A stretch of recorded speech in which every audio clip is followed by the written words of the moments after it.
on this week's episode of the WNP podcast. These seats are hot, hot, hot. Stay tuned.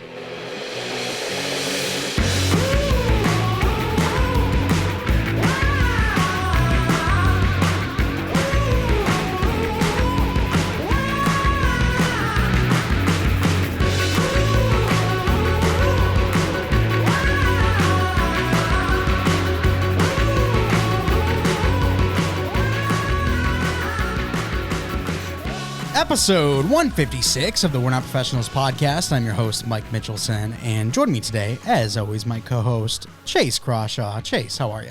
I'm doing swell. Thank you for asking. How are you? I am doing great. Alongside of Chase and myself is George the Giraffe. Thanks for coming back out, George. We appreciate it. However, this is the last show with George.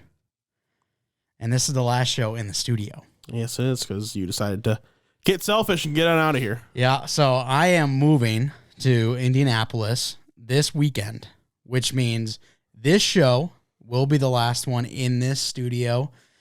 George, he was so distraught that he decided with my departure from Michigan, he would depart from my life as a whole, which I think it's a bit of an overreaction, if I'm being honest, George. I would agree. I think he's being a little dramatic, but we know how giraffes are. Yeah, so unfortunately, this is the last time you'll be seeing the studio, and hopefully there's a lot of good and fun stuff to come when it comes to the We're Not Professionals podcast, because with the move comes a new opportunity for a new studio. So I'm looking into that. What can we possibly do? Unfortunately, it will be virtual most of the time.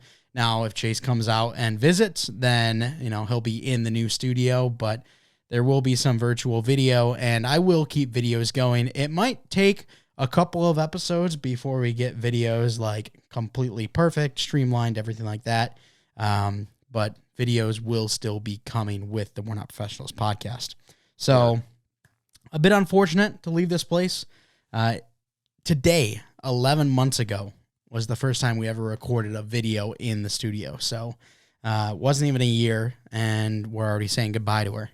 But nonetheless, we're going to make the last video here outstanding. The best yet to come.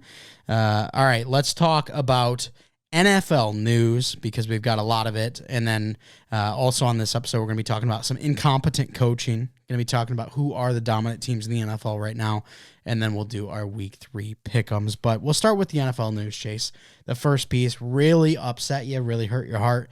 And that's because Trey Lance, he is out for the season. What was it? It was an ankle? It's a broken ankle. He had surgery on it. Surgery is successful. So puts him out for the year. He'll be looking to recover for next year. It really does suck, because now, I said, even if the 49ers go 9-8, I mean, it's already even happening. People are already like saying that the 49ers are the better team with Jimmy Garoppolo, blah, blah, this, that. It's like, maybe they are, maybe they aren't. We're never going to fully know, because, yeah, they've looked good with Jimmy Garoppolo, but they also never really won because of Jimmy Garoppolo or anything like that.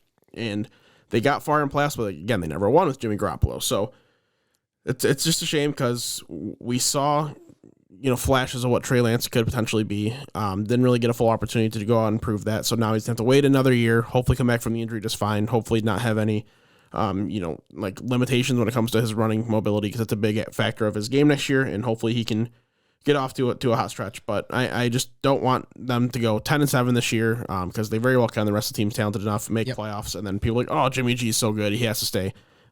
Let's be real. They're not going to be winning because of Jimmy G. They're just probably not going to be losing because of him. It's just, I like Jimmy G, but he really is just one of those guys that does not necessarily elevate your team, but he never deflates them either. So the teams really have to, play around him like they can, and I expect them to, and they should be just fine. But it's just going to suck, because a just potential superstar, someone that has the traits to do it, just isn't going to be able to show it off. Yeah, and I'm okay with whatever people are saying when it comes to, Jimmy G and his value to this team. I know some people were saying, hey, because they restructured the contract of Jimmy G, they might not have been completely bought into Trey Lance being the guy right out the gates. They might have kept him around because of the insurance policy. Obviously, they didn't expect this to happen. That's really unfortunate for Trey Lance to go out. But I think the biggest worry for me right now isn't the current, the current 49ers.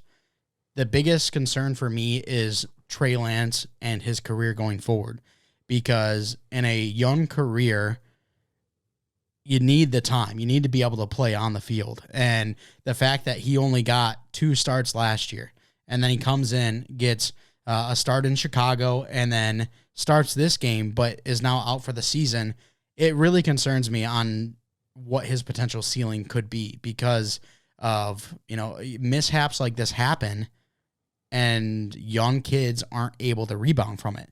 Now, I think Trey Lance can still be a great player, but it does worry me a lot to see since 2019, he's only started 5 games.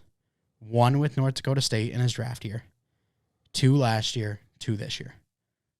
That's super worrying if you're trying to see the development of a player. So, and you have to, it's just brutal knowing that literally none of that is like his fault at the end of the day. Literally none of that. It's brutal. So it's a super tough time for Trey Lance and all of his biggest supporters. And I know that people that were doubters of Trey Lance are going to be saying that Jimmy Garoppolo is going to be the reason that they're winning and everything. But I don't know. I find it very frustrating as someone who is trying to show support to all of the young quarterbacks in this league.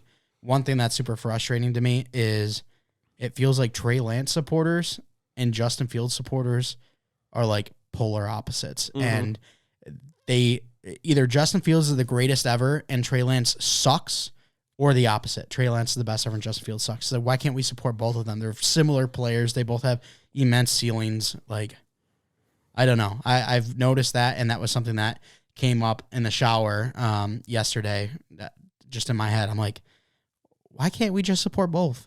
Like, it's stupid. I agree. I 100% agree there. All right, let's now talk about another quarterback, as Justin Herbert was shaken up in the Thursday loss to the Kansas City Chiefs. Now, it was a rib cartilage fracture, which does not sound fun. And you saw he was immediately hurting when he got hit, and then came back out, played a couple more snaps, and they ended up losing that game. But I don't know why Brandon Staley kept him in the game. I get it that you want to win the game, but at the same time, it's week 2. One in-division loss isn't going to cause your whole season to collapse. Now, if you lose Justin Herbert for good, that will cause your season to collapse. For sure. I don't get what Staley was doing there, but it does sound that Herbert has the possibility of playing this week, and it's not going to be a long-term thing, which is really cool. Yeah, it sounds like he should be fine, which he's a super talented quarterback. We don't want to see him miss any games. He's just a ton of fun to watch, but should be good to go. Hopefully the Chargers team can bounce back. They played well, I thought, against the Chiefs, but hopefully they can continue moving, continue being on the rise, and win despite Brandon Staley's ineptitude. And then we go over to Tampa. We got a couple of things to talk about with the Tampa Bay Buccaneers. We'll start with Mike Evans as he gets suspended for a game after shoving Marshawn Lattimore. There was a little bit of a scrum with Lattimore, Brady, and Fournette, and then Mike Evans comes over and just full speed, just puts the dude to the ground, got him and Lattimore thrown out of the game, and now Mike Evans gets a suspension because of it. Really hurting the people that have him in fantasy. Yeah, me. Yeah, it is tough. The second I saw it happen, I was like, oh, there's a suspension, because I knew it was just going to happen, but I don't necessarily agree. It's a physical sport. Emotions run high. Like that, no one gets hurt there. Just let it be penalties. You want to kick them out of the game, fine, whatever. But to suspend them as well, like suspend both parties. Like, 'cause at the end of the day, Marshawn Lattimore threw a punch and started it, so why isn't he getting suspended as well? It doesn't make much sense to me. If you're going to suspend one, suspend both. I don't think there should be any suspension at all, though. Right. And then we know the injuries that have taken place with the Tampa Bay roster. Julio Jones was out this week. Chris Godwin, he's going to be out for a couple of weeks. And now Mike Evans suspended. That means the Buccaneers need to bring someone in. So they go out and get Cole Beasley, the former Cowboy, the former Bill. He comes over, and I assume will have an immediate role this week. I would have to guess so as well. I don't know why he wouldn't, even if he isn't completely familiar with the playbook. The beauty of a slot receiver is it's a relatively easier plug and play like, yeah, you still got to know the plays, but you can just have them run simpler routes because at the end of the day, they're going to be mostly short routes anyway. So you don't have to worrying about, if he's going to make this cut 12 or 15 yards on the field, where he would just make his cut 2-3 yards on the field. It's easier to implement. I got to imagine he gets to start, and there's a chance he gets heavily targeted, honestly, because, I mean, he's just going to be the more talented guy in the room at the moment. Yeah, absolutely. And then Brady, he now has Wednesdays off. He's got his veteran rest days, which makes sense. But it's definitely a storyline to look at. Obviously, we know he's getting older. He's 45 years old to start the season. And there's been stuff going on in his personal life, too. So there's a lot going into Tom Brady and what the Bucs are doing right now. But to be 2-0 with not the best Brady, I don't think it's hard to say that he's not at his true peak. Because, I mean, we've seen that multiple times. But for them to be 2-0, that's pretty impressive. Indeed it is. Indeed it is. All right, well, before we hop into the incompetent coaching, I do want to talk about fantasy a little bit, but also the Lions, as the Lions got their first victory on Sunday. Very happy for them, and it was an exciting one because they were able to show off the true skill of Amon-Ra St. Brown and DeAndre Swift. DeAndre Swift has looked fantastic through the first 2 games, and Amon-Ra St. Brown the same. The reason I wanted to bring this up was because Ian Hartitz from PFF. What was that name? Hartitz. I've never heard of this person before. I've never heard of this person in my life. Hartitz, I think. Feel like I recognize most of the PFF names, but this is just a name I've never heard before. Anyway. Yeah, so he said that Amon-Ra St. Brown is the Cooper Kupp this year, which, Amon-Ra has played fantastic, and he's got 8 straight games of touchdowns or 8+ receptions. So he has six straight games of catching a touchdown, 8 straight games of 8+ receptions. Yeah, so he's breaking records with Detroit right now. My computer's frozen, by the way. Nice. The computer's just struggling today for some reason. Yeah, did you ever get the brightness figured out? No, I ended up turning on the night screen to dim it a little bit. That's all I could do. But now the computer's just I don't know where my mouse is right now. I just can't. It's just an absolute mess. Well, that's what happens when you get a Dell instead of an Apple. This is a frickin' $2,200 computer when I bought it. I know it's a couple years old now, but still, the frick. Yeah, that's unfortunate. Yeah, I'm a little rattled here. And this thing slowly going down the drain. I got this back in 2016, so I get that it's getting older and stuff. And everyone talks about how anytime Apple sends out updates, it's really killing your computer, so you can get a new one, or killing your phone. Which, conspiracy theory, if you believe in it or not, it does seem like as they get older, they don't hold up as well. But yeah, this one's probably twice the age of yours, and she's running just fine. Yeah, I really have no idea what the issue is right now, because I've had 0 issues with my computer till literally today. So I don't know what's going on. Yeah. All right. Well, back to the Amon-Ra stuff. The fact that they're saying Amon-Ra is going to be the next Cooper Kupp, who is just a Triple Crown winner, who just went out and was wide receiver 1 in fantasy, and really did things that we haven't seen in quite some time. I think we slow down a little bit. Yes, we definitely slow down a little bit. I love Amon-Ra, but he's very talented receiver. He's what, game 18 in his career at game 19, whatever the number is. It's still so young in his career. You can't just really go out there right now and proclaim anything like that. I just think it's too early to pump the brakes. I think he's super talented. He's a lot of fun to watch. He's a great own in fantasy, but just chill a little bit. Yeah, and he was the reason for a lot of upsets or a lot of fun wins for people in fantasy. I was on the other side of Amon-Ra St. Brown. I was on the plus side in multiple spots. Yeah, so I was getting beat up by him. You were having a little bit more fun. I was enjoying myself. How did your fantasy week go? I know you have 12 leagues. 12. And counting Silent Spell, just staying alive counts as a win to me. So since that's a guillotine league. So the only league I lost in 2 or 3 actually. I lost in 3 because Yahoo leagues don't count. So whatever. That's why I forgot about that. I'm counting them. Yeah. Yahoo's trash. I hate that platform. So I lost in your cousin's league. Then I lost in one of my dynasty leagues where I'm in a bit of a rebuild, and It's not the end of the world. It's more of a retool than a rebuild. It's like competitive, but not necessarily competing either. So I don't really expect to win, but if I win, it's great. So not too shocking. And then did lose in Johnny's Dynasty League, where it's the exact same thing, more of a retool than a rebuild. My running backs are James Robinson and Naeem Hines. So, did the best I could, but Gabe Davis being a last minute kind of injury thing, I had to pivot to Nico Collins and Darnell Mooney, who both combined for like 3 points. So that hurt. I went 3 for 5, stayed alive in the guillotine and Yahoo. I got a big win thanks to Stephon Diggs. That guy was money this week, so love having him on the team. And then your league, I am now 2-0, going off to a nice hot start because of Carson Wentz. The guy put up like 35 points for some reason. It's really gross. You didn't mention, by the way, how you lost in my cousin's league in Yahoo. You were versus Lamar Jackson, Tyreek Hill. Yeah. 40 or 90 points combined between the two. Yeah. Not exactly the fun. No, just not even a chance to compete in that one. Just not even a chance. Yeah. And then Johnny's league, I was versing Graham, who had Amon-Ra St. Brown, and I think he finished with the second highest score in the league, only behind Paul. And I had Mike Evans, who got kicked out of the game like halfway through.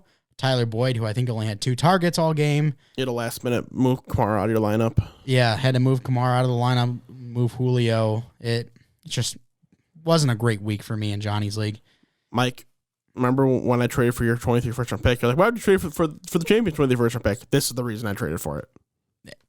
You're off to an 0-2 start. I'm still winning the chip. You're off to an 0-2 start because of this unlucky BS, and I'm just like, if anyone's gonna have this lack of luck, it's gonna be you. Yeah. So I might as well get the pick just in case. Well, I'll still get wins. You'll definitely get wins in there. You're not gonna go winless, and you'll probably still make playoffs. It'd be shocking if you didn't, but just a tough start. So I looked at the Fantasy Pros as like a power ranking thing and sleeper for anyone that doesn't know, and my power ranking in that league is 5. Interesting. My chance to make playoffs is 10th.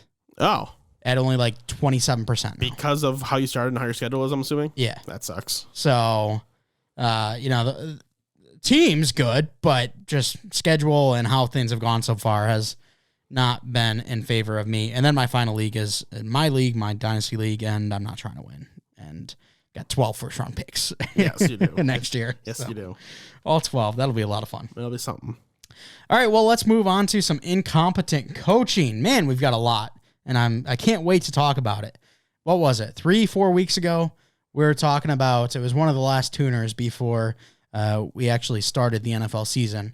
We talked about how the only coach we can really see on the hot seat is Matt Rule if they really start off poorly, but we think Baker Mayfield can add a little bit of an oomph to this Panthers team. And who knows, maybe this Panthers team can even make the playoffs. Yeah, it's because my hot take was that there won't be any coaches fired midseason.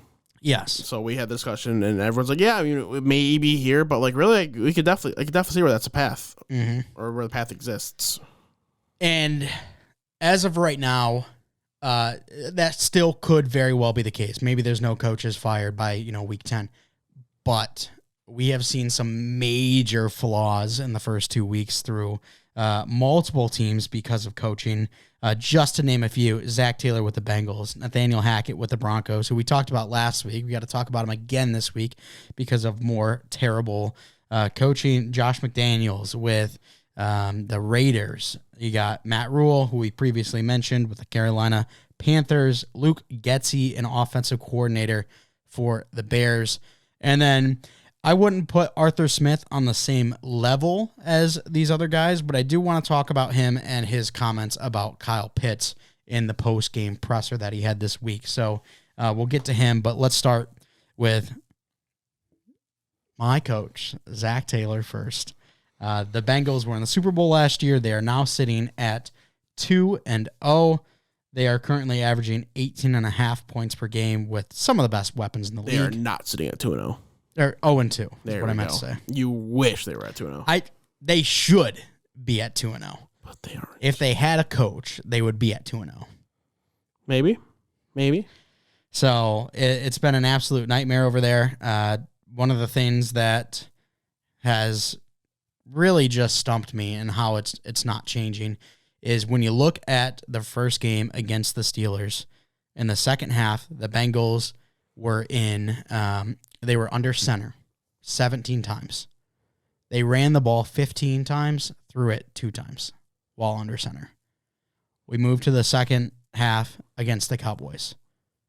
17 times, they ran the ball 15 and threw twice. Dobbs. If you are so, what do I want to say here? Like, if you're so predictable that you're under center and they just know you're going to run, or you're in the shotgun and they know you're going to pass, like, let's change something here. It is just stupid to tell the opponent what you're going to do based on the positioning of your quarterback and running back. Like, it's just dumbfounding to me. They haven't been able to figure out a cover 2 defense, which should be like the very first defense you should ever be able to figure out. It's a very base defense. Like, it's shocking. And then Joe Burrow has had some real regression as well, because this offensive line actually ranks pretty well when you look at PFF grading and everything. Burrow currently has 13 sacks. 7 of them are blamed due to him. Yeah, and that's not nothing new. I mean, his first 2 years in the league, those numbers are always existed. He's a bit prone to getting himself sacked because he's looking to extend the play while staying in the pocket. He's willing to hold the ball a little longer, willing to wait for guys to get open. And that's great. If you have the confidence to do that and you can be successful, that's great, but it's going to lead to you getting beat up a lot more. So he's got to find a way to tune it down at least just a little bit where defenders aren't going to have as much of a chance to get to him. I think one of the big problems right now is Joe Burrow comes into the league with the Bengals, one of the worst offensive lines for a long time, and he's always had to extend the play. And it's always been, 1 second, 1.5 seconds, someone's in the backfield already with him. Right now, I think he's averaging about 3.86 seconds in the pocket before defenders start getting to him. And one thing I've been seeing is he starts getting frantic before pressure's even there. He'll run into the pressure himself. And I get that, he's grown up in that type of way because of past failures by the Bengals, but now he's got a more solid line. He can be a little bit more calm while in the pocket. Cordell Volson, our left guard right now, who was I think 3rd or 4th round rookie, he graded as the top rookie offensive lineman this past week. He was perfect in true pass sets. So, like, having that, and then Jonah Williams and La'el Collins, who admittedly haven't been as good as what we all expected them to be this year. They're still solid. They're fine. Yeah, they're still fine bookends. And then you got a good middle 3 with the rookie Alex Kappa and Ted Karras. So I think he just needs to calm down a little bit and needs to get some real play calling, because the stuff that Zach Taylor is calling right now is the most basic thing I've ever seen. Sean Payton's son's team had more to work with in, what was the movie? Home Team? Home Team. Yeah. I mean, the movie was, oh my God. There was more plays to work with there than what Zach Taylor's been given Joe Burrow. That movie was so bad. Oh, that was so bad. Well, Sean Payton was in it. He was the janitor. He was just the janitor. Why would he allow that movie to be made? After he saw it, he should have said, yeah, no, I changed my mind. We're not releasing this. Yeah. Oh. See, while watching it, I'm like, wow, this is really disrespectful. Sean Payton probably was pissed about this. And then you see him in the movie. There. Yes. It's like, what? I'm sorry, what? Brutal. Just brutal. All right, let's not talk about Nathaniel Hackett now. We all know about his coaching woes. In the week 1, he didn't know how to call a timeout. That's always difficult. Well, week 2, he figured it out, but called all of them by 8 minutes left in the third. Not sure what he's doing. Some of the dumbest play calling I've ever seen. It's just been despicable over there. I mean, they've got a very good offense with a fantastic quarterback. And I'm gonna be honest, I've liked Russ for quite some time, and the cringe that he's brought has been very funny, and I've been a big fan of it. But it's starting to get out of control that I feel like he might just be high or something and doesn't really know what's happening. I don't know. I have no idea on that front. I've seen more cringe clips like him on the sideline this week. And he's like, gotta call run pass. And then a play's going on and he just starts screaming pass. And it's just, It's been weird. He's a weird guy, so no shock that it's been weird. But to circle back to Nathaniel Hackett and Russell Wilson, their duo thus far, their combination, their partnership, whatever the hell you want to call it. We all wanted Russell Wilson out of Seattle because Pete just would not let Russ cook, as everyone would say, oh, let Russ cook, and you let him. Last year looked like they were trying to let him, and then all of a sudden they toned it back. This year, Nathaniel Hackett doesn't even, not let alone the kitchen, he doesn't even let Russ like onto the property. Russ is just standing in the middle of the street, just like hands in his pocket, not knowing what to do, because any opportunity where you've got a guy who's supposed to be a borderline Hall of Fame talent quarterback, you're not giving him the opportunity to try to make the play, not let him get the first down. You're not really giving him the ball 30, 40 times to throw. It doesn't really make sense. You're putting him in bad situations. They squeaked out a very lucky win this week. Like, nothing has been good at all. It's been horrendous with the Broncos. They've looked absolutely horrendous for a team that's full of talent. It's been a really bad start for Nathaniel Hackett. It's really going to be telling this next 2-3 weeks if he's going to be able to figure it out or not. If he rebounds and the team looks better and he looks a little more structured, then it was maybe just a couple first game jitters. Then maybe you can move on from there. But if it looks the same over the next week or two, then we got some problems. Yeah, they're averaging 16 points a game with Russell Wilson, Javonte Williams, Melvin Gordon, Cortland Sutton, Jerry Jeudy, who did go down in this past game, but he should be ready for next week. And you still have KJ, who's a talented wide receiver, in my opinion. Alberto has been solid. Like, you have a very good offense. You need to start doing something with it.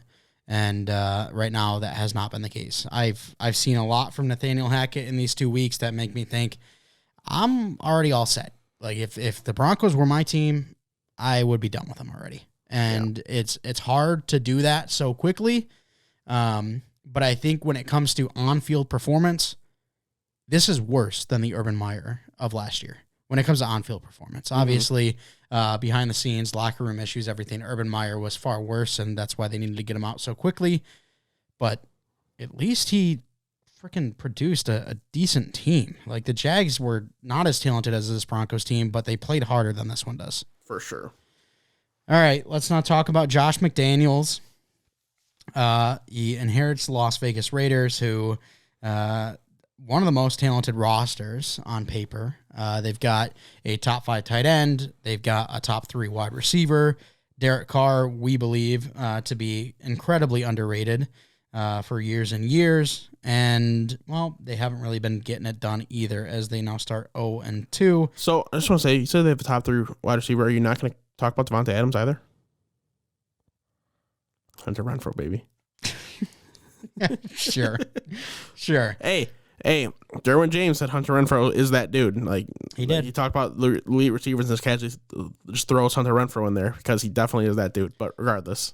Yeah, I mean, the team has a lot of talent, but to start 0-2 in this division, that's not how you want to start. The play calling has been just as basic as Zach Taylor and the Cincinnati Bengals.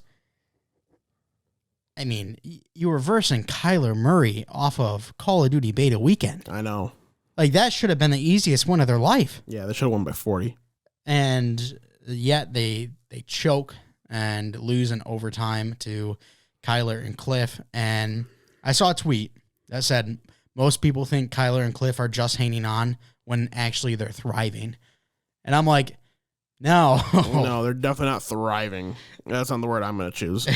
I can't wait till the midseason Hard Knocks. I didn't watch last year's. I didn't really have that much interest in the Colts, to be honest. Mm-hmm. I'm watching the Cardinals one because I want to see Cliff get fired in this episode. That would be something. Yeah, so that would be a Hard Knocks. I don't want to see like someone get fired, but I want to see a firing on Hard Knocks. I want to see what it looks like. That would be crazy. But regardless, yeah, they're definitely not thriving there with the Cardinals. They're definitely just surviving. But nonetheless, we're talking about the Raiders. Yeah. I mean, I've already seen articles too saying what we've learned from McDaniels through 2 weeks. He should not be an NHL or an NFL head coach. He definitely shouldn't be an NHL coach either. No, should not be. When we look at Matt Rule with the Panthers, I mean, this was a team that we said, hey, who knows? Maybe they can find some real success and vie for a playoff spot. Well, they lose to the Browns in somewhat of a thriller, as Cade York is his name, right? Cade York, the kicker from LSU, gets the win for the Browns. Starting off his career electric, by the way. Yes. And now the Panthers lose by 3 yet again to the New York Giants. Now, the New York Giants are 2-0, so there could be an argument of, hey, maybe this is a real team. But what do you say? The Giants are not a real team. Okay. It's not a good look for the Panthers thus far. I don't know why CMC isn't just given the ball 40 times a game. Honestly, like, he's just the best player on either side of the ball, no matter who's on the field. So just give him the ball. Like, it doesn't really make much sense to not give him the ball as much as you can. Matt Rule is definitely disappointing. It was an exciting hire coming out of Baylor. Someone that we thought, okay, maybe this could be, a real interesting young up and coming type guy, bringing some new innovation to the league. And he hasn't really done it. Hasn't really shown much success. Has the talent here this year to figure it out. And we knew it was going to be a bit slow starting, getting Baker later on in the process. I don't know why they didn't just trade for him earlier, but it's a little concerning 2 weeks in. I think if you can show that week 3 and 4, like that Baker's up to speed and the team's looking better, then he might be fine. But if Baker's not up to speed, the team's not looking good, like, it's start getting closer and closer to time to move on. Absolutely. And then finally, I want to talk about Luke Getsy, the offensive coordinator. And these are all guys that are, like, for me at least, seats are on fire. Like, these are guys that are a couple more down games away from getting the can. Now, realistically, not the case. I don't think Zach Taylor's going to get fired this year, even if they miss playoffs. Like, I think he'll still be retained. They'll have to start like 0-7, 0-8. Yeah, I mean, I just, knowing how Mike Brown has handled these type of situations before, it just feels unlikely. Even though I would be willing to get rid of him. Nathaniel Hackett's been not great. Josh McDaniels, Matt Rule, all these guys I consider to be on the very, very hot seat, a fire seat. And that would also include offensive coordinator Luke Getsy over in Chicago. Because you have the stat, Justin Fields is currently what rank in pass attempts? 33rd in the NFL. How many teams are there in the NFL? There are 32 teams in the NFL. Wait, how does that make sense? That's a great question. Like, you have a young quarterback with an immense ceiling who you selected very highly in the NFL draft 2 years ago. How about we try to use him? How about we try to utilize his assets? Mm-hmm. Like, I don't get it. The play calling has been horrific. He went 7 for 11 against the Packers on Sunday night. 7-11, always open. True.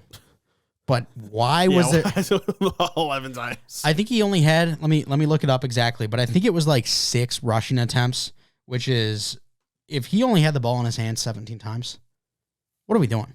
Yep. I mean, who on that offense is better or like more talented? Dave Montgomery, obviously. He had eight carries, so he had the ball in his hands 19 times. Yep.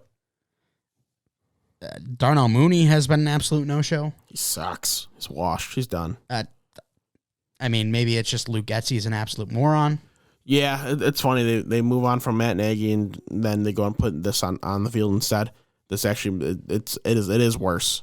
It legitimately is worse. It's so bad. I want to see total yards per game to see where the Bears rank here. We currently have them sitting, dead last. Wouldn't you know? No way. Wouldn't you know? That's crazy. They're averaging 216 yards per game. The Seattle total. Yeah. Yeah. The Seattle Seahawks are second worst with 20 yards more per game at 230. That's still low. It is.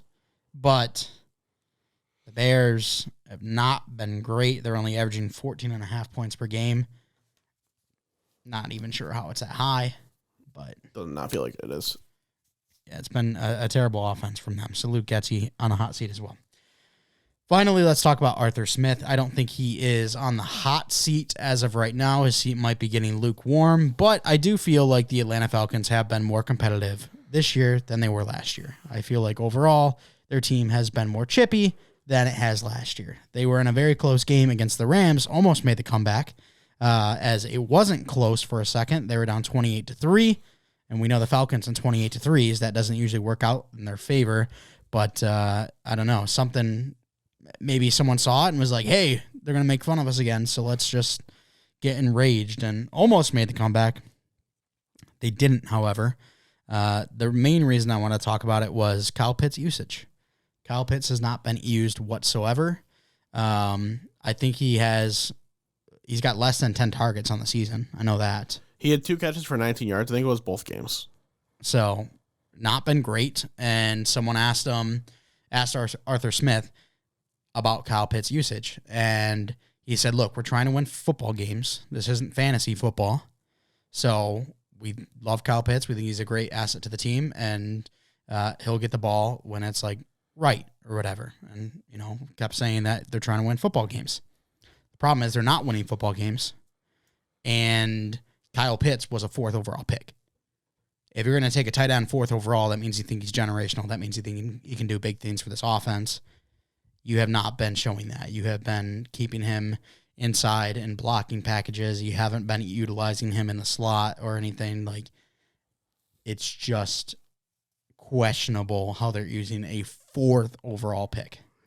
Yeah, it's very concerning, and I don't think Arthur Smith's on the hot seat, but it does make you question, does he understand his roster when you hear quotes like this, when you see the usage this way? It really is concerning because you draft Kyle Pitts for one reason and one reason only, to go and dominate on the football field. You draft this athletic freak whose closest comp as a player is Calvin Johnson to go out there, and you want to throw him the ball 120 times a year. You want him to get 90 catches at a minimum every year. So to go out there and go on a pace like this where he's on pace for 34 catches on the year, like how does that make sense? How is that advantageous to your team? I'll tell you how. It's not. It just doesn't make sense. It's very questionable. It's very concerning. Hopefully he realizes this and figures it out, because there's not a lot of talent on this team, right? Especially offensively. You've got Kyle Pitts, you've got Drake London, and it's kind of really it. Like, Cordell Patterson's a nice NFL player, but he's not someone that's just, I don't think he should be a workhorse type guy. And then right now Mariota's not really doing much, but you got to tell Mariota, look, we have these 2 talented big receivers. You got to get them the ball. Like, that's just how it's got to be, because that's how you're going to win games. And if you can't, get it to Desmond Ridder. Exactly. Give the Rook a chance. He's going to start sooner rather than later, for sure. I'm excited to see him.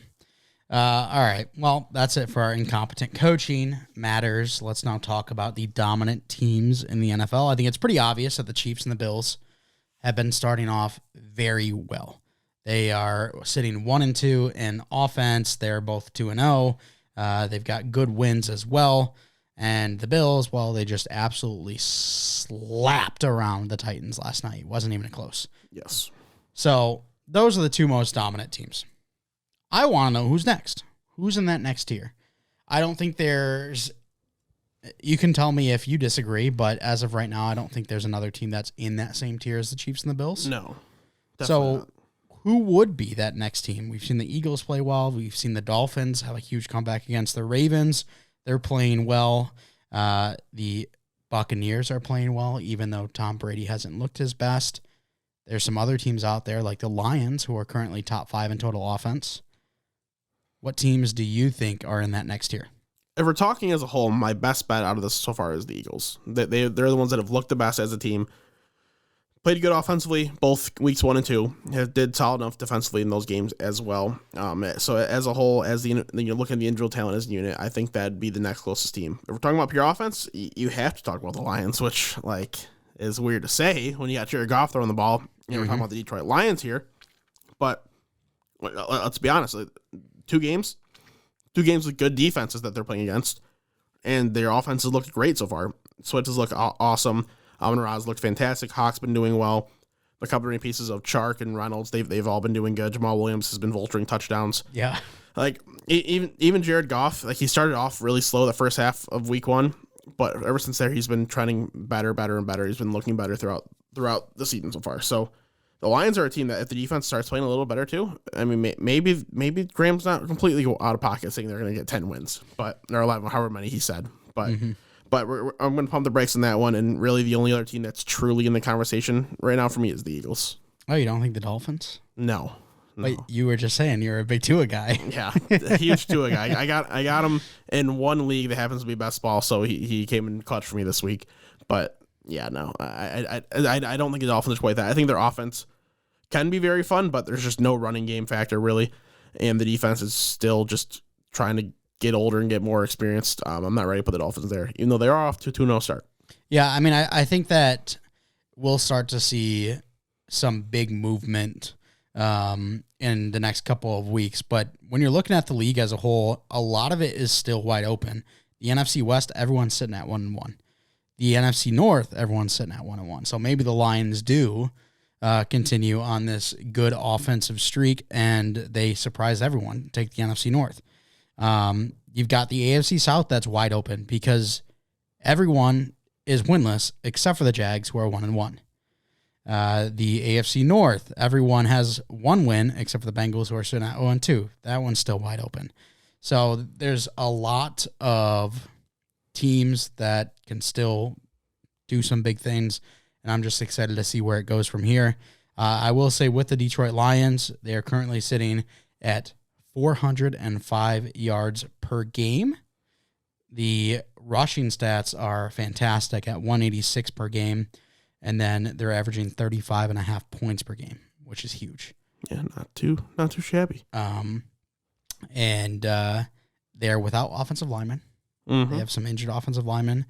And I don't know if you've heard of him, but Jameson Williams. Who? He was the 13th overall pick? Yes. 13th overall pick out of Alabama. He is a guy that can stretch the field. He is very electric when it comes to the ball in his hands. So I question that Goff might be able to get the ball to him at all times, but at the same time, I question Tua about getting the ball to Waddle and Tyreek, and he's been able to do that. Yeah. So if Tua can make it work, Joff can make it work. Yeah. Joff.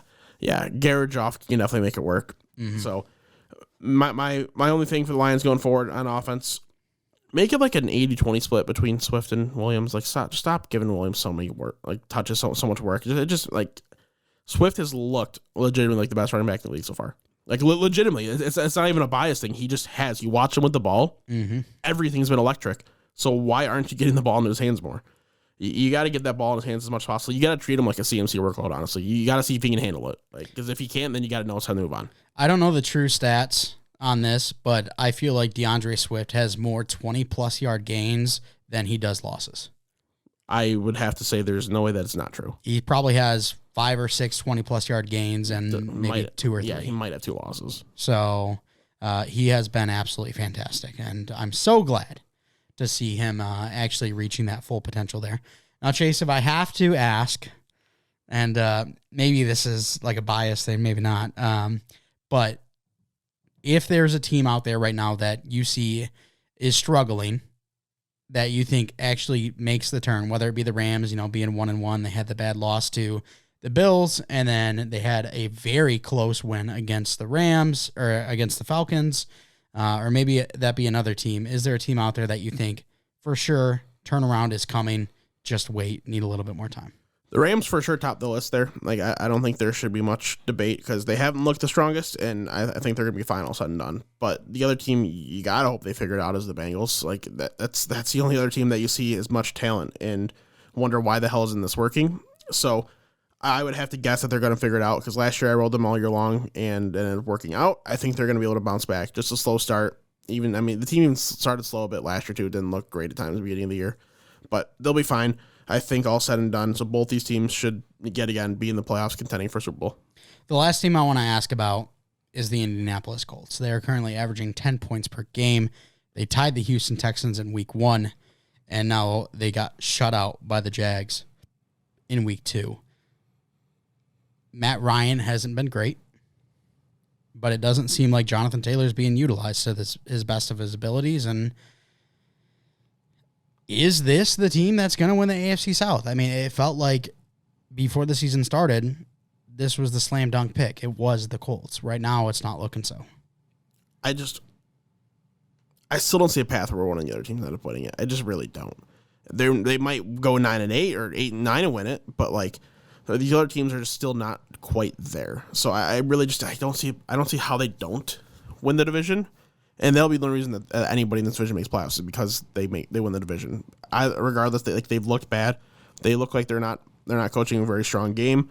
I get they don't have their receivers out there in week 2, so you feel like they're expecting us to just work with Jonathan Taylor. We got to try something different, but it didn't work.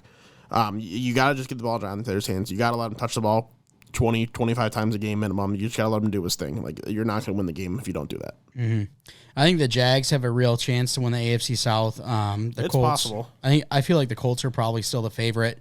I don't really see the Texans doing it. And then the Tennessee Titans, they have not looked great so far. And I saw someone tweet out, has Derrick Henry finally fallen off? I'm like, yes. He's definitely looking different than he did the last few years. There's no denying that. And I do think the Titans, I had them projected as for having a bad season. They're well on their way to that. It's only a matter of time before Malik Willis gets in there. He might not necessarily be ready, so I hope they do kind of wait because I don't want them to just throw him to the dogs. But at some point, it's just gonna be this is a lost season and see what he can do because I don't think the Titans have any real chance. Did you see him come in last night? Yeah, I really didn't watch much at that point. So he went 1 for 4 through the air with only like 6 yards. But one of the crucial plays, it was 3rd and 1, and they did a read option. Malik Willis kept it, and Matt Milano smoked him. Oh. And I was like, oh, that is one of those welcome to the NFL, kid. That's one of those moments because Matt Milano, he was balling. He was great last night, and he welcomed the young kid to the league. And, I mean, it's just not looking good over there in Tennessee. No. All right, finally, let's go week 3 pick'ems. So we did make a little bit of a change. We decided that with our locks, we're going to be doing them against the spread instead of just, picking a team to win. We think that's a little bit more fun, a little bit more difficult. So when we look at our locks overall, I am 0-2. Chase is 0-2. Yep. Johnny's 1-1. Chris is 1-0. Graham's 0-2. Garrett's 0-2. So we are currently 2 for 11 when it comes to our locks. It has not been great for us. When we look at our overall weekly picks, week 2, I had the worst result at 7-9. Chase went 9-7. John 8-8. Chris 10-6. Graham and Garrett also sitting at 10-6. So that means Chris and Garrett in the lead at 18-14. Yep, then we have 2 16-16s and then 14-18 for the other two. So it's just 2 groups of the same records, or 3 groups of the same records. Right. So we're now going to be making our week 3 pick'ems. We'll let you know who our lock is at the end of our picks. So we'll start with Thursday night, that being the Steelers versus the Browns. Who are you going here? I'm going to go with the Steelers there. Not favored in this game. The Browns are favored, but I don't know. It just feels like the Steelers got up. I don't know. I just feel like they're going to win this game. I don't know. Just for some reason.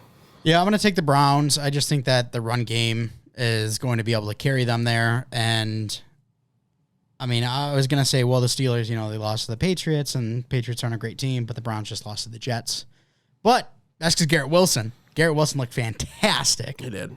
So happy that, he got some usage there. And I saw a tweet thread that talked about how every time Garrett Wilson made a big play, Elijah Moore was also open. And that the Elijah Moore points are going to be coming soon because of how well he gets open. You just got to be patient there. But for sure. Let's go Bengals at Jets. Speaking of the Jets. Yeah, 1:00 game. The Bengals are favored by 4.5. Do the Bengals get their first win here? I have them picked to win. This is the least confident I felt in the last 2 seasons of them picking them to win, but I do have them picked to win. They just have looked bad so far, but they can't keep looking that way. I feel like I need to go to the Jets here to maybe reverse the juju that's happening, but I'm not going to. Do it. I'm going to stick with the Bengals. They just have the more talented roster right now. Joe Flacco, yet again, going to be starting for the Jets. This should... Oh, you mean a top 3 passing yards quarterback? Yeah, I mean, him, Tua, and Carson Wentz, the top 3 for MVP right now. Mm-hmm. Guys are all goated. Facts. Zach Taylor, don't lose to the Jets. Don't be so terrible. I'm just waiting. They're gonna lose to the Jets, and your boy James Jones is coming on TikTok and just gonna crush your soul yet again. Yeah, I mean, did you see Graham's tweet today in the group chat? He sent something about the Bengals, and he's like, "Bengals, what happened?" I just decided to ignore him. Rip. But I mean, hey, if he's pulling this stuff out when the Lions eventually lose a game, I'm gonna. Even though I was trying to be a Lions fan this year. Whatever. Whatever. I guess I'm gonna have to be toxic. Shocker. What's new? All right, Texans at hey, maybe never mind. I was gonna say maybe I'll be a Colts fan now. I'm going to Indy, but I don't want to do that. No. All right, Texans at Bears. The Bears are a 2.5 point favorite. Surprisingly enough, I see you've got the Texans here. I do. I could pick a team who's been competing, or I can pick a team that doesn't know how to coach. I'm gonna pick a team that's been competing. Yeah, I'm going to pick the Texans here as well because at least the Texans staff is allowing Davis Mills to throw the ball. The Bears, not so much doing the same for Justin Fields. So if they're going to continue to hold them back, then there's no chance the Bears win this one. Agreed. Raiders at the Titans. The Raiders a 2.5-point favorite. We talked about it. The Titans haven't looked good. The Raiders haven't either under McDaniels. Who are you taking? Yeah, I got to go with the Raiders, though. I'm out on the Titans. Talked about that earlier. I'm in enough on the Raiders. They're just a better team in nearly all aspects, so give me the Raiders. I agree. I'm going the Raiders here. Chiefs at the Colts. The Chiefs a 6.5-point favorite.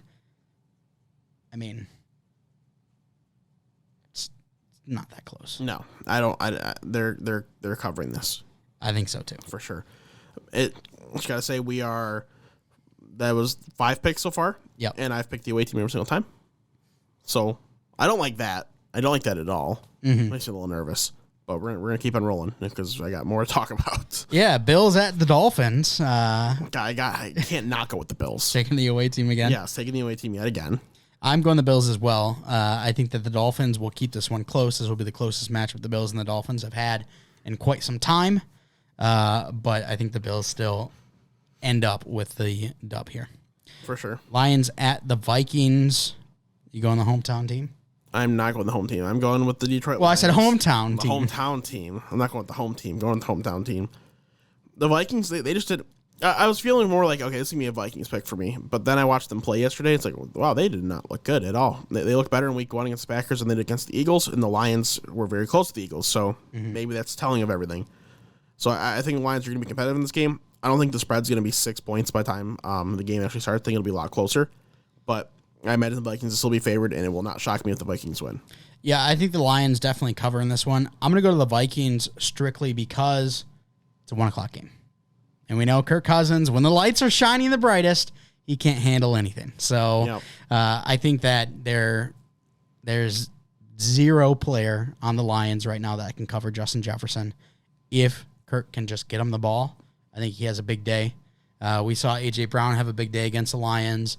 We saw Jahan Dotson have a big day against the Lions. I think Justin Jefferson's in for a big day as well. Yeah, I think it's going to happen all year long. There's going to be at least one player, especially a receiver, that's going to have a big day against the Lions. But if the Lions offense keeps rolling, I think the Lions can still win the games. Right. I want to go the Lions here because of how fun they've been so far. And Dan Campbell, maybe he's not just a jacked off coffee and, biting kneecaps bobblehead, but he's been a lot of fun. Yes, he is. All right, Ravens at Patriots. What do you got? I got the Ravens this one. Yet again, shocker. Picking the away team. There's just too many picks that feel too obvious to not pick the away team here. And I just think they're the better team. The Patriots have not looked very strong thus far. You don't have a home team win yet, do you? I do not. All right, well, let's see if we can get one in the next one, that being the Eagles at the Commanders. We will not. Oh. The Eagles have looked, as I said, they've looked too strong this year. The Commanders, they look fine. There's a chance that this game's competitive, but I do think the Eagles should win this one. I agree. I'm taking the Eagles as well. I don't know if I said I'm taking the Ravens over the Patriots as well. All right, Saints at the Panthers. Do we see the Panthers get their first win of the season? I think we do. At some point, I got to choose a home team here, so this is the first home team that I'm feeling okay about. I think Matt Rule will hopefully, I shouldn't say I think, I should say hopefully Matt Rule will make the adjustments and get the ball to CMC a little more, have a little more faith in your offense, let Baker do what he can. Hopefully Baker's a little more adjusted as well. If they lose this game and it doesn't look good, then I'm just out on the Panthers this year. Yeah, and it's kind of a tough one for the Panthers because it's always like the third game. I mean, we saw 3 games of Sam Darnold being elite last year and then fell off completely. If we see 3 straight losses here, maybe they're going to run. Maybe. That's a good point. Yeah. I'm going the Saints. Okay. Because Taysom Hill is the best tight end in the league. That's just true. All right, Jaguars at the Chargers. Chargers a 7-point favorite. Justin Herbert a little banged up, but he should play in this one. What do you got? Yeah, I'll take the Chargers. I hope the Jags compete in the game, but I just don't know how they win. I'm going to take the Chargers as well. Speaking of the Jaguars, Trevor Lawrence, very solid game against the Colts last week. Solid enough for your boy Theo Ash to post a Twitter poll saying, who would you rather have for the next 10 years, Joe Burrow or Trevor Lawrence? The vote was a little closer than what we expected. It was damn near split, 51-49 in favor of Joe Burrow. I thought Joe Burrow was going to have like a 65-35 type of split. That was a bit shocking. Yeah, I know Joe Burrow started off slow, but Joe Burrow has also showed things that Trevor Lawrence has yet to show at the next level. So I get recency bias is a big factor in these things, but yep. Are we being for real right now? Are we being faux rizzle? Agreed. Rams at Cardinals. The Rams are a 3.5-point favorite on the road. Sticking with the road team? Yes, I am. I just how do I not? The Rams have to bounce back, and I think it's a good game for them to bounce back in on the road against the Cardinals. This would be a good one. I agree. I am going the Rams here as well. Falcons at the Seahawks. This might be one of the worst games. I don't want to watch this game at all. Yeah, it's. I really wish this was one of the 1 o'clock games and one of these 1 o'clock games or the 4 o'clock games because Graham is getting married on Sunday. So we're not going to be able to get a whole lot of 1 o'clock watch times, and we're not going to be able to watch the end of the 1 o'clock games, which really sucks because there could be a couple good ones, a couple close games. Whereas, by the time the reception's done, if I pull out my phone, Falcons Seahawks is kicking off. Awesome. That's great. Mm-hmm.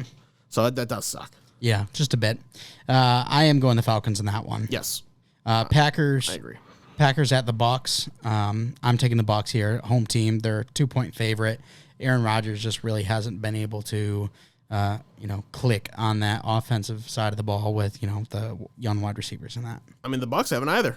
The Bucs haven't really clicked the offensive side of the ball too much. They've been struggling a little bit. Tom Brady's been showing his frustration. So I think this could actually end up being a very not fun game to watch either. Two teams that have a lot of fun potential with those quarterbacks, but I just don't know if it's going to be a great game. I really don't, but I'm going the Bucs as well.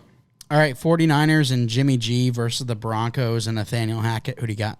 I'm going to go with the Niners. Jimmy G, as I said, he doesn't lose his team games, doesn't really win them games either. And when you compare what the coaching has been for the Niners compared to the coaching for the Broncos, like how am I not going to take the Niners? Yeah, I'm taking the Niners as well. Lastly, Monday night, you got the Cowboys at the Giants. The G-men are favored by 2.5.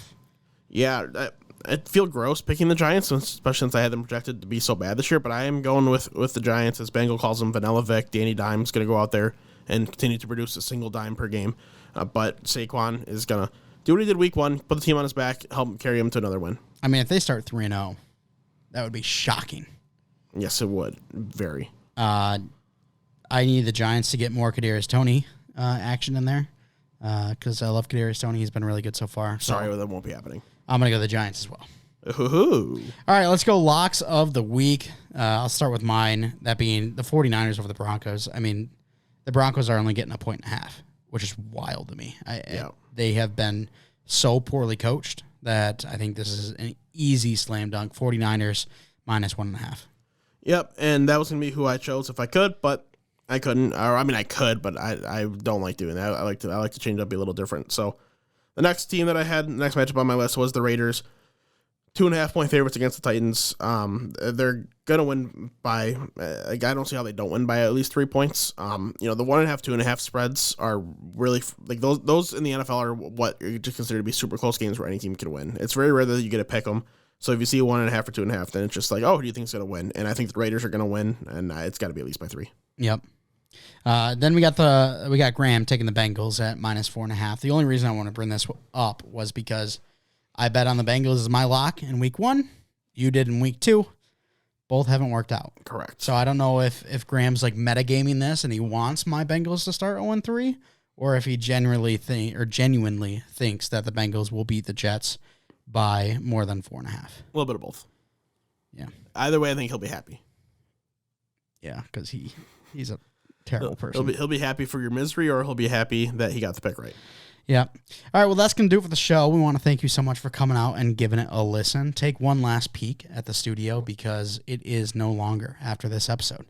We appreciate you guys coming out, and if you want to stay up to date with all that we do, you can follow us on Twitter at WNP Sports Pod. That's, again, on Twitter at WNP Sports Pod. We also have a Facebook, Instagram, and TikTok. And make sure to check us out on those different platforms. If you are on YouTube, if you could please give us a like, comment, subscribe. We would really appreciate it. And hit the bell to turn on notifications. Down there in the comments, let us know what you think about the coaches. Let us know your favorite memory from the studio. Because this is goodbye. Anyways, if you are listening on a podcast platform, if you could please give us a follow and a 5-star rating, we would really appreciate it. Thanks so much for coming out. And as always, we're not professionals.